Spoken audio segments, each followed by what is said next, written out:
ભાવનગર જિલ્લાના વાતાવરણમાં અચાનક જ પલટો આવ્યો છે। ભાવનગર જિલ્લામાં બપોર બાદ અચાનક જ વાદળછાયું વાતાવરણ જોવા મળી રહ્યું છે। જિલ્લાના સિહોર તાલુકાના વરલ ગામે ભારે પવન સાથે ધોધમાર વરસાદ વરસ્યો। જિલ્લાના ગ્રામ્ય વિસ્તારોમાં છૂટોછવાયો વરસાદ જોવા મળ્યો। વાવણી લાયક વરસાદથી ખેડૂતોમાં ખુશીનો માહોલ જોવા મળી રહ્યો છે। વાવણી લાયક વરસાદ થતા ખેડૂતો ખુશખુશાલ જોવા મળ્યા છે। ભાવનગરમાં અચાનક જ વાતાવરણમાં પલટો આવ્યો હતો। ભાવનગર અને આસપાસના વિસ્તારોમાં વરસાદી વાતાવરણ જોવા મળ્યું। બપોર બાદ અચાનક જ વરસાદ વરસવાનું શરૂ થયું છે। વાત સુરેન્દ્રનગરની। સુરેન્દ્રનગરના મૂળી તાલુકામાં અચાનક જ વાતાવરણમાં પલટો આવ્યો છે। સરા સહિતના ગ્રામ્ય વિસ્તારોમાં વાતાવરણમાં પલટો આવ્યો। અસહ્ય ઉકળાટ અને ગરમી બાદ વરસાદનું આગમન થતા ખેડૂતોમાં આનંદની લાગણી છવાઈ છે। સરા સહિતના ગ્રામ્ય વિસ્તારોમાં વાતાવરણમાં પલટો આવ્યો છે। હવામાન વિભાગની આગાહી પ્રમાણે સુરેન્દ્રનગરમાં પણ વરસાદ નોંધાયો છે। મૂળી તાલુકાના આસપાસના ગ્રામ્ય વિસ્તારોમાં વરસાદી છાંટા પડ્યા। સરા સહિતના ગ્રામ્ય વિસ્તારોમાં પણ વાતાવરણમાં પલટો જોવા મળ્યો અને વરસાદી છાંટા પડ્યા છે। વરસાદ નોંધાયો છે। જોકે અચાનક જ વાતાવરણમાં પલટો આવ્યો હતો। એક તરફ ખેડૂતોમાં ખુશી છે કારણ કે વરસાદનું આગમન થઈ ગયું છે। આતુરતાપૂર્વક વરસાદની રાહ જોવાઈ રહી હતી। ખેડૂતો ખાસ કરી વરસાદની રાહ જોઈ રહ્યા હતા। ઓનલાઈન પર સંવાદદાતા અક્ષય જોશી જોડાઈ ચૂક્યા છે। અક્ષય, કયા કયા વિસ્તારોમાં વરસાદ નોંધાયો છે? વાત કરવામાં બાદ બપોર બાદ સુરેન્દ્રનગર જિલ્લામાં ખાસ કરીને વઢવાણ તેમજ મૂળી તાલુકામાં વાતાવરણમાં પલટો આવ્યો હતો અને મૂળી તાલુકાના સરા ગામમાં તેમજ વઢવાણ શહેરી વિસ્તાર સહિતના અલગ અલગ વિસ્તારોમાં અસહ્ય ઉકળાટ અને બપોરા બાદ વરસાદનું આગમન થયું છે। અને ખાસ કરીને સુરેન્દ્રનગર જિલ્લામાં અંદાજે 60,000 હેક્ટરથી વધુ જમીનમાં જે આગોતરું વાવેતર કરવામાં આવ્યું છે તે વાવેતરને આ વરસાદથી ચોક્કસ ફાયદો થશે તેવી ખેડૂતોને આશા છે। જી બિલકુલ, આભાર માહિતી બદલ। તો ખેડૂતોને આશા બંધાઈ છે। વાતાવરણમાં પલટા સાથે વરસાદ નોંધાયો છે। વાત કચ્છની। કચ્છના વાગડ વિસ્તારમાં વાતાવરણમાં પલટો જોવા મળ્યો છે। ગરમી અને ઉકળાટ બાદ રાપર શહેરમાં વરસાદી ઝાપટા પડ્યા હતા। તાલુકાના અન્ય વિસ્તારોમાં પણ વરસાદી માહોલ જોવા મળી રહ્યો છે।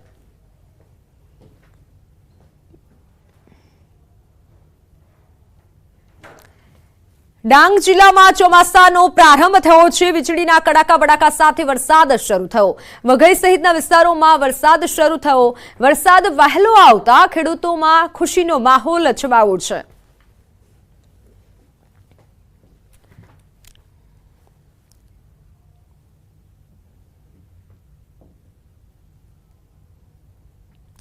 ડાંગના આહવાના ગલકુંડ વિસ્તારમાં આવ ફાટ્યા જેવી સ્થિતિ સર્જાઈ। ડુંગર પર ભારે વરસાદ। ખાપરી નદીમાં ઘોડાપૂર આવ્યું। નદીમાં અચાનક જ પૂર આવતા લોકો પણ આશ્ચર્યમાં મુકાયા। ખાપરી નદીના કેચમેન્ટ એરિયામાં પૂર આવતા ડુબાઉ કોઝવે પર નદીના પાણી ફરી વળતા થોડા સમય માટે વાહન વ્યવહાર ઠપ થયો હતો। ડુંગર પર ભારે વરસાદ જોવા મળ્યો છે। ડુબાઉ કોઝવે પર નદીના પાણી ફરી વળ્યા હતા। અચાનક જ આભ ફાટ્યા જેવી સ્થિતિ સર્જાઈ હતી। આહવાના ગલકુંડમાં ભારે માત્રામાં વરસાદ નોંધાયો છે। ડુંગર પર ભારે વરસાદ થતા લોકો પણ મુશ્કેલીમાં મુકાયા હતા।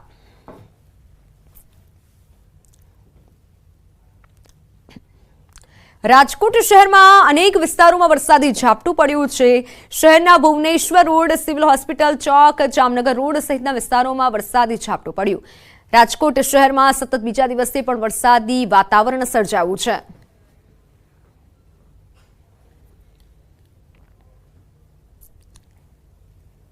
ચોમાસાને લઈને રાજ્યના હવામાન વિભાગનું મોટું નિવેદન। હજુ ચોમાસાની ધરી વલસાડ નવસારી સુધી પહોંચી છે। આગામી 7 દિવસ રાજ્યમાં વરસાદની આગાહી છે।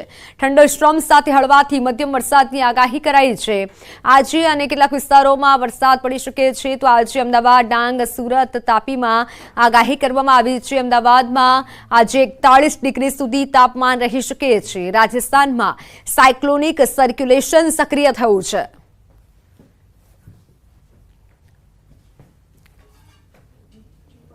आने वाले दिनों के लिए जो गुजरात स्टेट के लिए फोरकास्ट दिया जा रहा है वो आज की बात करेंगे तो आइसोलेटेड प्लेसेस पे लाइट टू मॉडरेट रेन और साथ में थंडर स्टॉर्म की वार्निंग दी गई है। और जो डिस्ट्रिक्ट है जहाँ पे लाइट से मॉडरेट रेन और साथ में थंडर स्टॉर्म होंगे वो डिस्ट्रिक्ट है बनासकांठा, गांधीनगर, अहमदाबाद, दाहोद, छोटा उदयपुर, नर्मदा, सूरत, डांग, नवसारी, वलसाड़, तापी, दमन और दादरा नगर हवेली। और कल की बात करेंगे डे 2 के लिए, तो आइसोलेटेड प्लेसेस पे लाइट रेन साथ में लाइट टू मॉडरेट रेन साथ में थंडरस्टॉर्म की वार्निंग दी गई है। और जो डिस्ट्रिक्ट है जहाँ पे लाइट टू मॉडरेट रेन साथ में थंडरस्टॉर्म होंगे वो डिस्ट्रिक्ट है दाहोद, छोटा उदयपुर, डांग, नवसारी, वलसाड़, तापी, दमन और दादरा नगर हवेली। તો ચોમાસાને લઈને અંબાલાલ પટેલની મોટી આગાહી, મકાનના પતરા ઉડી જાય તેવા વરસાદની આગાહી કરાઈ છે। બ્રેક બાદ હવે 2 દિવસ પછી મેઘરાજા ગુજરાતને ધમરોળશે। 17 થી 22 જૂન સુધી આંધી વંટોળ સાથે વરસાદ વરસશે।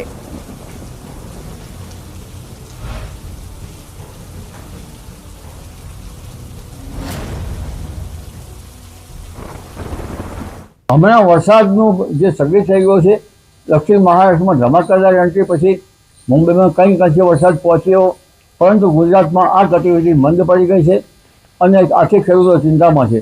પરંતુ હવે તારીખ 17મી થી 22માં એક વિન્ડ ગસ્ટ જબરદસ્ત આવે છે। પવન જે છે, પવનની તેજ ગતિ આવશે, આંધી વંટોળનું પ્રમાણ વધશે। તો કચ્છ કંડલામાં સ્પેશિયલ ઇકોનોમિક ઝોન નજીક ભંગારના વાડામાં આગ ભભૂકી ઉઠી।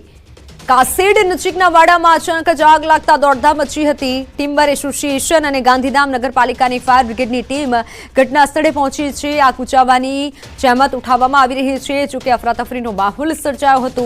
દૂર દૂર સુધી ધુમાડાના ગોટી ગોટા દેખાયા હતા। અગાઉ પણ આગ લાગી હોવાની ચર્ચા છે અત્યારે, અને આગના દ્રશ્યો સામે આવ્યા છે કચ્છથી। હાલ તો ફાયરની ટીમ ઘટના સ્થળે પહોંચી છે અને આગ બુઝાવવાની કામગીરી થઈ રહી છે। જોકે આગ લાગતાની સાથે જ આસપાસમાં અફરાતફરીનો માહોલ મચ્યો હતો, પરંતુ ફાયર વિભાગની ટીમ ઘટના સ્થળે પહોંચી છે અને આગ બુઝાવવાનો પ્રયત્ન કરી રહી છે। તો રાજકોટમાં ટીઆરપી ગેમ ઝોનને લઈને મોટા સમાચાર સામે આવ્યા છે। સ્પેશિયલ પીપી તુષાર ગોકાણીની કોર્ટમાં દલીલ થઈ અને ગેરકાયદે બાંધકામને કાયદેસર કરવા અરજી નહોતી કરાઈ। કાયદેસર કરવા માટે મનપામાં કોઈ પણ પ્રકારની અરજી નહોતી કરાઈ। ઘટના બાદ ખોટા દસ્તાવેજો ઉભા કરવામાં આવ્યા। જાડેજા બંધુઓના કહ્યા બાદ ખોટા દસ્તાવેજો ઉભા કરાયા। કોર્પોરેશનના ઓરિજિનલ રજિસ્ટરનો પણ નાશ કરાયો હતો। જાડેજા ભાઈઓની સૂચનાથી રજિસ્ટરનો નાશ કરાયો હતો તેવું હાલ તપાસમાં સામે આવ્યું છે, દલીલમાં સામે આવ્યું છે। ગેરકાયદે બાંધકામને કાયદેસર કરવા અરજી નહોતી કરાઈ। વાત અમરેલીની। અમરેલીના સુગરપરા ગામમાં બોરવેલમાં પડેલી 1.5 વર્ષની બાળકીને બચાવવા માટે ઓપરેશન ચાલી રહ્યું છે। આરોહી નામની 1.5 વર્ષની બાળકી રમતા રમતા બોરવેલમાં પડી ગઈ અને જેને બચાવવા માટે 4 કલાકથી વધુ સમયથી બાળકીનું રેસ્ક્યુ ઓપરેશન ચાલી રહ્યું છે। અમરેલીના સુગરપરામાં રમતા રમતા બાળકી ખુલ્લા બોરમાં પડી ગઈ। બાળકી 45 ફૂટ ઊંડે હોવાનું અનુમાન લગાવાઈ રહ્યું છે। 1.5 વર્ષની બાળકી બોરવેલમાં પડી છે અને જેને બહાર કાઢવા માટે રોબોટથી રેસ્ક્યુ ઓપરેશન ચાલી રહ્યું છે। અમરેલીના સુગરપરા ગામમાં વાડીમાં કામ કરતા પરપ્રાંતીય પરિવારની 1.5 વર્ષની બાળકી રમતા રમતા ખુલ્લા બોરમાં પડી ગઈ અને જેની જાણ થતાં અમરેલી ફાયર અને 108ની ટીમોએ ઘટના સ્થળે પહોંચી બચાવ કામગીરી હાથ ધરી છે। બાળકી બોરમાં 45 થી 50 ફૂટ ઊંડે ફસાઈ હોવાનું અનુમાન છે। તંત્ર દ્વારા ઓક્સિજન સપ્લાય સાથે બોરમાં કેમેરા ઉતારી બાળકીની સ્થિતિ પર નજર રાખવામાં આવી રહી છે। હાલ ઉપરાંત રાજુલાથી રોબોટની ટીમ પણ ઘટના સ્થળે પહોંચી છે। રોબોટ દ્વારા જલ્દી જ બાળકીને બહાર કાઢવાના પ્રયત્નો તંત્ર દ્વારા કરાઈ રહ્યા છે। વડોદરાથી એનડીઆરએફની ટીમ અને ગાંધીનગરથી ફાયરની એક વધુ ટીમ પણ રવાના કરવામાં આવી છે। તો અમરેલીના સાંસદ ભરત સુતરિયા અને લાઠીના ધારાસભ્ય પણ ઘટના સ્થળે પહોંચ્યા છે। તેમણે કહ્યું છે કે બાળકીને બચાવવા તમામ પ્રયાસો કરવામાં આવશે। હજી પણ વધુ ટીમો આવી રહી છે। બાળકીને જલ્દી જ બહાર કાઢવાના તમામ પ્રયત્નો તંત્ર દ્વારા કરવામાં આવી રહ્યા છે। બાળકીને બહાર કાઢ્યા બાદ આરોગ્યની પણ તમામ સુવિધા છે। બાળકી બોરવેલમાં પડી તેના થોડા સમય પહેલાનો ફોટો પણ સામે આવ્યો છે, જેમાં બાળકી વાડીમાં રમી રહી હતી।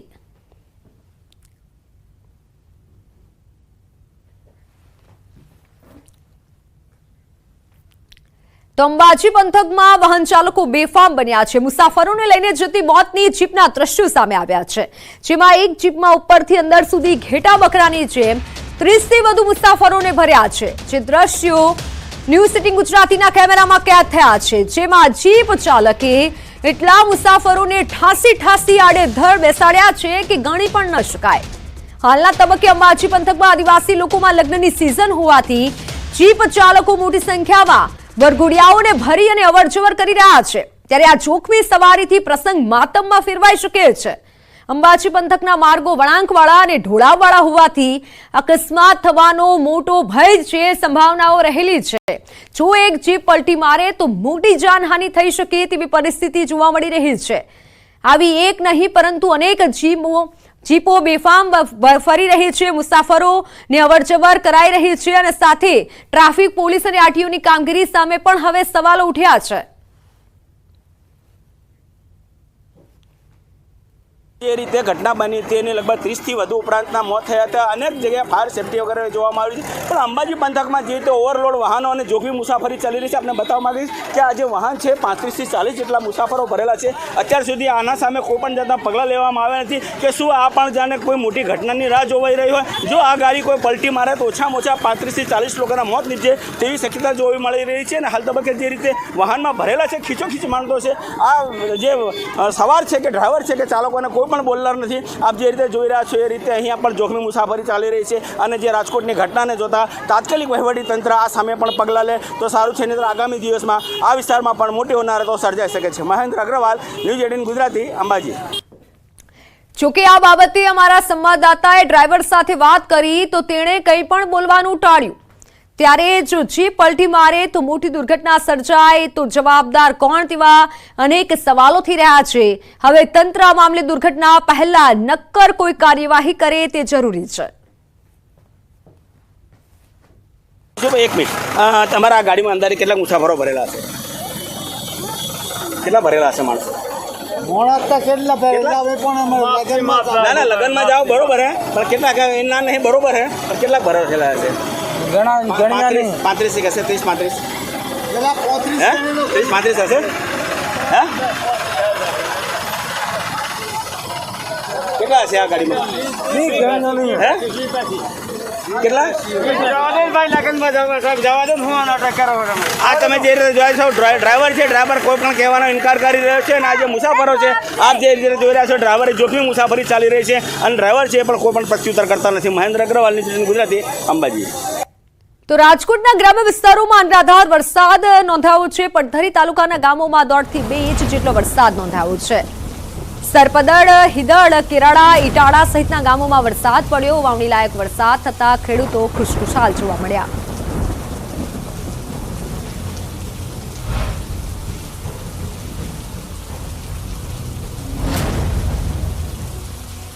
ઉર્જા વિભાગની ભરતી અંગે કૌભાંડ અંગે યુવરાજસિંહનું મોટું નિવેદન સામે આવ્યું છે। જુનિયર આસિસ્ટન્ટની પરીક્ષામાં ગેરરીતિ થઈ હતી। 30 જેટલા પીજીવીસીએલના જુનિયર આસિસ્ટન્ટને સસ્પેન્ડ કરાયા છે। આ કૌભાંડમાં હજુ સુધી નિષ્પક્ષ તપાસ થઈ નથી। માત્ર 57 જેટલા વિદ્યાર્થીઓ સામે જ પગલાં લેવાયા છે। યોગ્ય તપાસ થાય તો 300 કરતાં વધુ વિદ્યાર્થીઓના નામ ખુલશે। વચેટિયા તરીકે ભૂમિકા ભજવનારા મહીસાગર, અરવલ્લીના આરોપીઓ સામે કોઈ પગલાં નથી લેવાયા। ઉર્જા વિભાગની જે અલગ અલગ કચેરીઓ છે ડિસ્કોમ, એમાં અત્યારે તપાસ ચાલી રહી છે। સુરત ક્રાઇમ બ્રાન્ચ એમાં તપાસ પણ કરી રહી છે, પરંતુ જેમાં મુખ્ય વાત જોવા જઈએ તો તપાસમાં જે ખામી છે એની વાત આજે અમે ઉજાગર કરવા જઈ રહ્યા છીએ। ગત રોજ સુધીમાં 57 જેટલા પીજીવીસીએલ, ગઈકાલે જે જાહેરાત આવી એમાં 30 જેટલા જે પીજીવીસીએલના જુનિયર આસિસ્ટન્ટ તરીકે જે નોકરી કરતા હતા એ લોકોને સસ્પેન્ડ કરવામાં આવ્યા છે।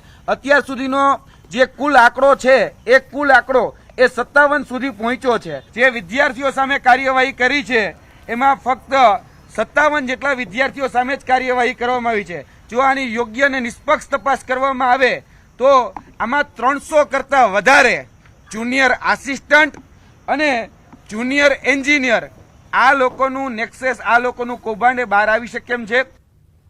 તો મુખ્યમંત્રી ભૂપેન્દ્રભાઈ પટેલે આજરોજ આણંદ જિલ્લાના પ્રવાસે હતા અને ત્યારબાદ મુખ્યમંત્રી ભૂપેન્દ્ર પટેલે ખેડા સેવા સદનમાં આવેલ મામલતદાર કચેરીની ઓચિંતી મુલાકાત લીધી હતી, જેમાં મામલતદાર સહિતના અધિકારીઓ સાથે 1 કલાક ગુપ્ત બેઠક યોજાઈ હતી અને આ બેઠકમાં મહેસૂલ સચિવ સહિતના અધિકારીઓ ઉપસ્થિત રહ્યા હતા। આ મુલાકાત દરમિયાન તેઓ દ્વારા કેટલીક ક્ષતિ આવતા મૌખિક સૂચનાઓ આપી પ્રજાલક્ષી કામગીરી કરવા સૂચન કરાયું। જોકે મુલાકાત કરવાનું કારણ સૂત્રો તરફથી ખેડામાં ઇન્ડસ્ટ્રીયલ ઝોન વિકસિત થઈ રહ્યો છે, જેમાં કેટલી ફાઇલોમાં બારોબાર નોંધો પડી જતી હોવાની તેમજ સરકારી જમીનમાં ગેરકાયદેસર બાંધકામ થતું હોવાની ફરિયાદો ઉઠી હોવાથી ચર્ચા થઈ હોવાનું સામે આવ્યું છે.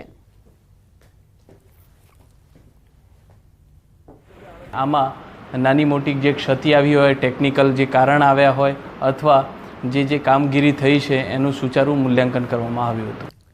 વડોદરા મોટનાથ રેસિડેન્સી મુખ્યમંત્રી આવાસ યોજનામાં વિધર્મીને મકાન ફાળવાતા વિવાદ સર્જાયો છે.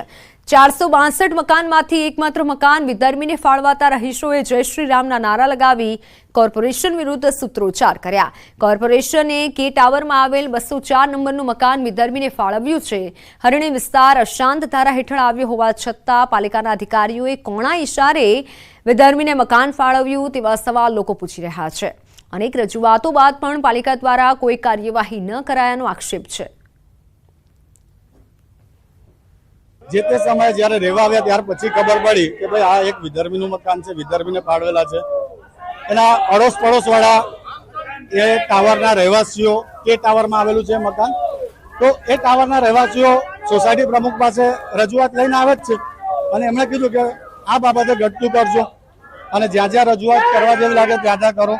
તો આ બાબતની રજૂઆત આપણે 2019માં પણ કરેલી હતી.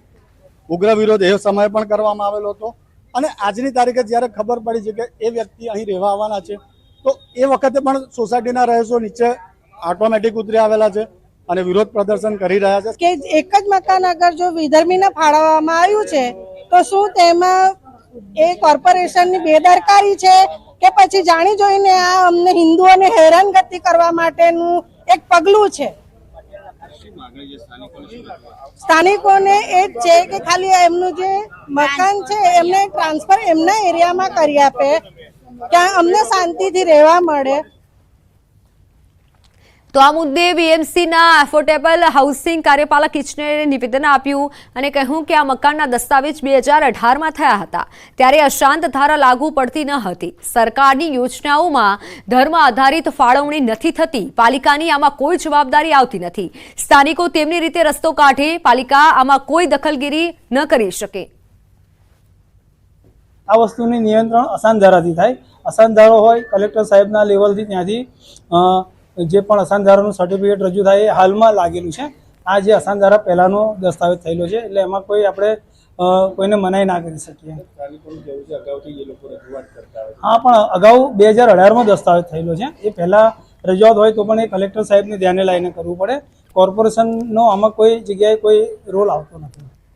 મોરબી વાંકાનેર હાઈવે પર પવન સાથે વરસાદ નોંધાયો. ગરમી અને અસહ્ય બફારા બાદ વરસાદી ઝાપટું પડ્યું. ભારે પવન સાથે ધોધમાર વરસાદથી વાહન ચાલકોને હાલાકી પડી. અતિશય બફારા બાદ વરસાદી ઝાપટું પડ્યું. વાંકાનેર હાઈવે પર પવન સાથે વરસાદ નોંધાયો.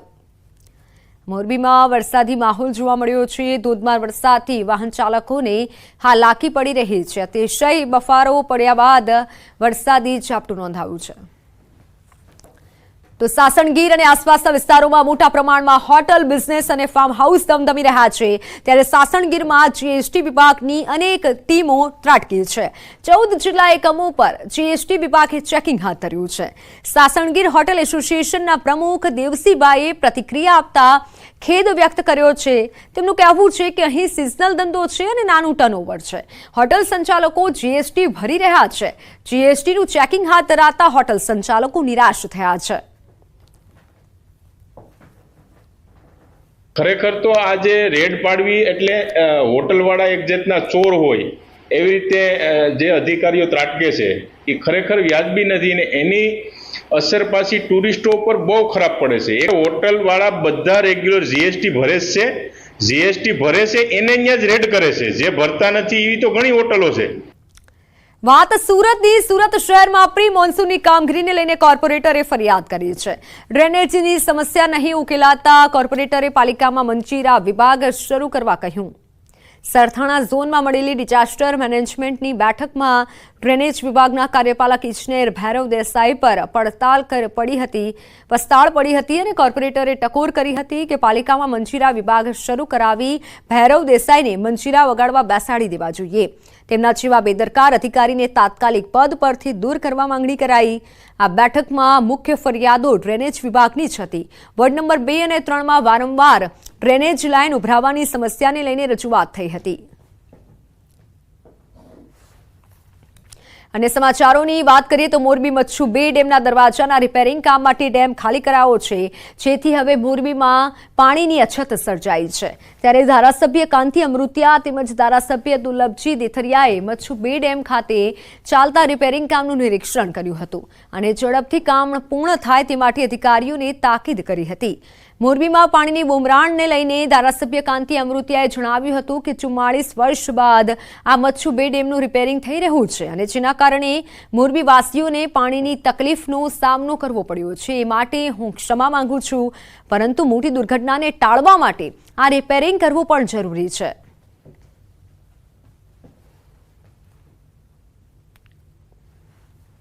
%1 એકાત્ર પાણી મોરબીને આપવા માટે થોડીક તકલીફ છે. એ કાલે પણ કીધું ડેમ ઉપર, આજે કહું પણ લગભગ 2 દિવસમાં નર્મદાનું પાણી મચ્છુમાં આવી ગયું છે. પાટિયા આપણા હોનારત પછી રિપેર નથી કર્યા, કરવા જોઈએ. કારણ કાલ સવારે પાટિયા તૂટે અને પાણી એકારે ડેમ ખાલી થાય તો માણસોને પણ નુકસાન થાય. એટલે ધીમે ધીમે રિપેર કરવાનું જે અત્યારે ખરાબ છે. અત્યારે 5 પાટિયા રિપેર કર્યા, પછી વળી ધીમે ધીમે રિપેર કરી. મચ્છુ 2 ડેમમાં જે યાંત્રિક વિભાગ દ્વારા રિપેરિંગની કામગીરી ચાલુ છે અને તે પોતાના અંતિમ તબક્કામાં અત્યારે ચાલુ રહી છે. આપણે થોડા સમય પહેલાં મોરબી શહેરમાં પાણીની અપૂર્તતા તો ક્યાંય હતી જ નહીં. પાણી તો લોકોને મળી રહેતું, પણ થોડું ઘણું પાણીનો જે જથ્થો હતો એ પૂરતો કદાચ ન મળતો અને તેના બદલ આપણે મોરબી વાસીઓએ જે થોડીક ઘણી તકલીફ ભોગવી છે એના માટે હવે નેક્સ્ટ પીરિયડમાં કોઈ તકલીફ નહીં પડે. અને અત્યારે આપણે નર્મદા કેનાલ ચાલુ પણ થઈ ગઈ છે અને જે રિપેરિંગની કામગીરી ચાલુ છે એ લગભગ 7 થી 8 દિવસમાં સંપૂર્ણ આપણે પૂરી પણ કરી દઈશું. તો આણંદ કૃષિ યુનિવર્સિટી દ્વારા રસરાજ નામની કેરીની નવી જાત વિકસાવવામાં આવી છે. મધ્ય ગુજરાતમાં આણંદ જિલ્લામાં કૃષિ ક્ષેત્રે વિવિધ ઉત્પાદન અને ખેતી વિષયક સંશોધન માટે કાર્યરત આણંદ કૃષિ યુનિવર્સિટીએ છોટાઉદેપુરના જબુગામ ખાતે નવી કેરીની જાતના આંબા વિકસાવી રસરાજ કેરીનું ઉત્પાદન કર્યું છે.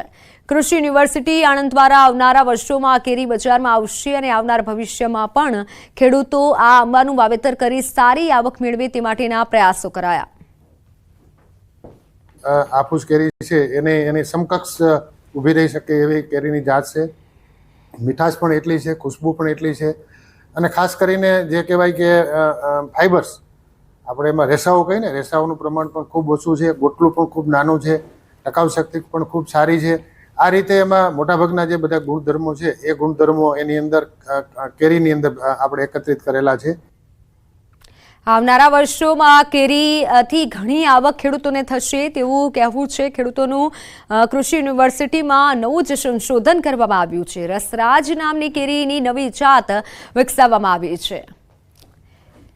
તો અમરેલીથી મહત્વના સમાચાર. અમરેલીના સુગરપરા ગામમાં બોરવેલમાં પડેલી 1.5 વર્ષની બાળકીને બચાવવા માટે આરોહી ઓપરેશન ચાલી રહ્યું છે. આરોહી નામની 1.5 વર્ષની બાળકી રમતા રમતા બોરવેલમાં પડી ગઈ છે અને જેને બચાવવા માટે 4 કલાકથી વધુ સમયથી બાળકીનું રેસ્ક્યુ ઓપરેશન ચાલી રહ્યું છે. અમરેલીના સુગરપરા ગામમાં રમતા રમતા બાળકી ખુલ્લા બોરમાં પડી છે. બાળકી 45 ફૂટ ઊંડે હોવાનું અનુમાન લગાવાઈ રહ્યું છે. મારી સાથે સંવાદદાતા રાજન જોડાઈ ચૂક્યા છે. રાજન, હાલ બાળકી અંગે શું વિગત મળી રહી છે? ક્યારે બાળકીને બહાર કાઢવામાં આવશે? કેવા પ્રયત્નો થઈ રહ્યા છે?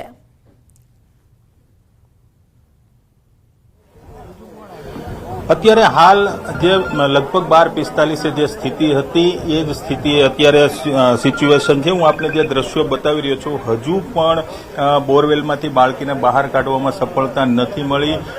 રોબોટ છે એ ઉતારવામાં આવ્યો હતો, ત્યારબાદ કેમેરા ઉતારવામાં આવ્યા હતા, પરંતુ બાળકીની મૂવમેન્ટ હજુ પણ જોવા મળતી નથી. જે ફાયરની ટીમ છે એ સતત પ્રયાસો કરી રહી છે કે ટેકનોલોજીના માધ્યમથી કોઈ પણ રીતે આરોહીને બચાવી લેવામાં આવે. આમ છતાં પણ હજુ પણ આરોહીને બચાવવામાં સફળતા મળી નથી. લગભગ 5.5 કલાક જેવો સમય વીતી ગયો છે, પરંતુ હજુ સુધી આરોહીને બચાવવામાં સફળતા મળી નથી. 108ની ટીમ છે, ફાયરની ટીમ છે, પ્રાંત કલેક્ટર છે અને મોટી સંખ્યામાં આ બાજુ આપને બતાવીશ કે મોટી સંખ્યામાં સ્થાનિક લોકો પણ ઉપસ્થિત છે, કારણ કે બહુ લાંબા સમય બાદ અમરેલી જિલ્લામાં આ પ્રકારની ઘટના બની છે, એટલે સ્વાભાવિક રીતે જ લોકો ઈચ્છી રહ્યા છે કે આરોહીને ઝડપથી બહાર કાઢવામાં આવે. જે પરપ્રાંતીય ખેત મજૂર છે તેમની આ એકની એક દીકરી છે અને 12:45 લગભગ જે દીકરી બોરમાં પડી છે એને હજુ સુધી બચાવવામાં સફળતા નથી મળી. જી બિલકુલ બિલકુલ રાજન, અને જે આપે દ્રશ્યો બતાવ્યા તે જગ્યા ખૂબ નાની છે, એટલે બાળકીને તકલીફ પણ એટલી જ પડતી હશે. હાલ ઓક્સિજન કેવી રીતે પહોંચાડવામાં આવી રહ્યું છે તે વિશે જણાવશો, અને શું કોઈ તેમના પરિવાર વાત કરવા તૈયાર થયા છે ખરા?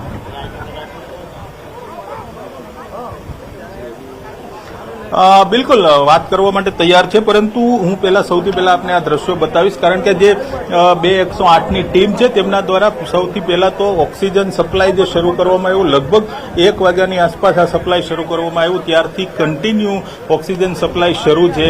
ત્યારબાદ ફાયરની ટીમ દ્વારા કેમેરા ઉતારવામાં આવ્યા હતા અને કેમેરાથી સૌથી પહેલી જે અડધી કલાક હતી, હું આપને યાદ કરાવું કે સૌથી પહેલી જે અડધી કલાક હતી તેમાં બાળકીની મૂવમેન્ટ જોવા મળતી હતી, તેમનો રડવાનો અવાજ પણ આવતો હતો, પરંતુ ત્યાર પછીથી બાળકીનો રડવાનો અવાજ નથી અથવા તો તેમની મૂવમેન્ટ દેખાતી નથી. તે એક સારા સમાચાર જરાય નથી, પરંતુ જે કેમેરા છે તેમનાથી જોવાનો પ્રયાસ કરી રહ્યા છે. ફાયરના અધિકારી સાથે થોડીવાર પહેલા વાત થઈ, તેમણે જણાવ્યું કે જે રીતે સાધનો ઉતારવામાં આવી રહ્યા છે, ઓક્સિજનની પાઇપ ઉતારવામાં આવી રહી છે, આ તમામ વસ્તુઓ જે અંદર જઈ રહી છે તેના કારણે ક્યાં માટી થોડી એના માથા પર પડી રહી હોય અને એના બાળકી પર થોડું માટીનું પડ જામી ગયું હોય તે પ્રકારના પણ દ્રશ્યો જોવા મળી રહ્યા છે તે લોકોને કેમેરામાં. એટલે મુશ્કેલીઓ સતત સામે આવી રહી છે, પરંતુ હજુ તંત્રએ હાર નથી માની. બરોડાથી એનડીઆરએફની ટીમ બોલાવવામાં આવી છે, ગાંધીનગરથી ફાયરની એક ટીમ બોલાવવામાં આવી છે. જોકે હજુ બેમાંથી એક પણ ટીમ અહીં પહોંચી નથી, પરંતુ લગભગ 1 કલાકમાં એનડીઆરએફની ટીમ અહીં પહોંચે અને વધુ ઝડપથી આ ઓપરેશન ચલાવવામાં આવે તેવું લાગી રહ્યું છે. બિલકુલ રાજન, પરંતુ અવારનવાર આવી ઘટનાઓ સામે આવતી હોય છે, ઘણી વખત જીવ પણ જતા હોય છે, કે એટલે એક બેદરકારી આપણી પણ કહી શકાય, તંત્રની પણ કહી શકાય, ખાસ કરી કે જ્યારે નાના બાળકો આવી રીતે બોરવેલમાં પડી જતા હોય છે.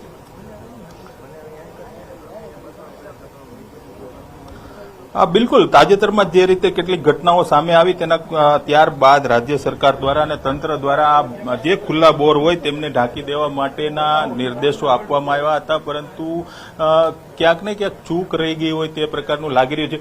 આ બોરની જો હું વાત કરું તો જે રીતે માહિતી મળી રહી છે તે મુજબ આ બોર છે તેના પર એક નાનકડો પથ્થર મૂકવામાં આવ્યો હતો અને પથ્થરથી ઢાંકી દેવામાં આવ્યો હતો, પરંતુ બાળકો જે રમતા હતા, જે બાળકીના પિતા છે કરણભાઈ, તેમણે પણ મને જણાવ્યું કે રમતા રમતા એ બાળકીએ પથ્થર ત્યાંથી હટાવી અને અંદરથી કશુંક લેવા માટે અથવા તો અંદર શું છે એ જોવા માટે, કારણ કે 1.5 વર્ષના બાળકને તો બીજી કોઈ સમજણ ના હોય, પરંતુ એ પથ્થર હટાવી અને તેમાં પડી ગઈ હોય, એટલે સ્વાભાવિક રીતે જ આ પ્રકારના જે બોર છે ખૂબ જ જોખમી છે, કારણ કે ખાસ કરીને નાના બાળકો અવારનવાર આવી ઘટનાઓ બનતી રહે છે. આમ છતાં પણ માત્ર તંત્ર જ નહીં પરંતુ લોકો પણ આના પરથી ધડો નથી લેતા. જી બિલકુલ રાજન, આભાર. માહિતી બદલ સતત અપડેટ આપતા રહેજો. તો 4 કલાકથી વધુ સમય થઈ ગયો, પરંતુ હજુ પણ રેસ્ક્યુ ઓપરેશન યથાવત છે.